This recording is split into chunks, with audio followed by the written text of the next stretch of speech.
দম বিরিয়ানি আহা সেই টেস্টি, এত টেস্টি খাবার না আমরা কই গিয়া খাইলাম। তো তোমরা লোক পুরোটা ভিডিও শেয়ার করুন, তো না দেখলে কিন্তু ভিডিওটা জানতে পারতাম না যে আমরা কই গিয়া দম বিরিয়ানি খাইলাম। তো আমরা কিন্তু আজকে আমরা মাস্টার করে মিনি পিকনিক জানলে কিন্তু আমরা যেতেছিলাম আমি যেতেছিলাম উদয়পুর। তো মাস্টার বাড়ি যেতে উদয়পুর পিকনিকটা এমন একটা পিকনিক আছে যেটা আমরা টাকা দিতাম না। আমরা সারি প্রত্যেকটা সেমিস্টারে কিন্তু আমরা খাওয়াই মানে ট্রিট দেয় একটা। তো এই সেমিস্টারও সেম, অন্যবার কিন্তু আমরা জানতাম মানে হঠাৎ করে জানি, এবার কিন্তু আমরা আগের থেকেই জানতাম। তো কিন্তু গেছিলাম একটা মনে আনন্দ করতেছিলাম সবাই মিলে, কিন্তু এই একটা সুযোগ থাকে শেষের দিকে যে আনন্দ করণের। তো আমি কিন্তু গিয়ে সেদিকে আমি যেহেতু রুমটা ছোট্ট আছিল সবাই মিলে একলগে গ্যাদারিং হয়ে যেতেছিল, তার লেগে আমরা ভাবছি যে আমরা বাইরে বম। বাইরে বলতে আমি এলাকা বাইরে বাইরে বলতে বারিন্দার মধ্যে। তো আমি কিন্তু বারিন্দারা শুয়ে লেতেছিলাম যে আমরা সবাই মিলে বারিন্দার মধ্যে বয়ে এসে খাওয়া দাওয়াটা করুম। তো কিন্তু সবাই মিলে আমরা সেমিস্টার সবাই মিলে বয়ে গেছি।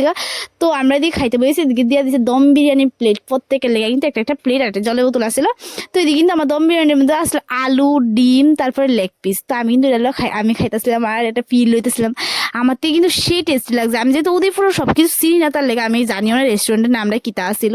তার আমার বান্ধবীর মানে প্লেটের মধ্যে পড়ছে কিন্তু 2টা ডিম।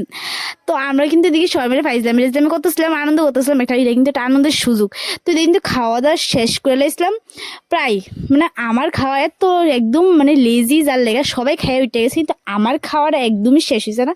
সবাই খেয়ে দিয়েছে, আমি খাইতাছি। তো এদিকে খাইতাছি আর ফাইজলামি করতেছি যে সবাই ভালো লাগে, ফাইজলামি করতেছি যে সবাই খেয়ে দিয়েছে আমি অন্য খাইছি না। তো কিন্তু বাড়িতে অনেক সময় এমন একটা সমস্যা হচ্ছে গাড়িই পাই না, তারপর লাস্টে 2 ঘন্টা 3 ঘন্টা দাঁড়ানোর পরে গাড়ি কিন্তু পাইয়া লাইছিলাম।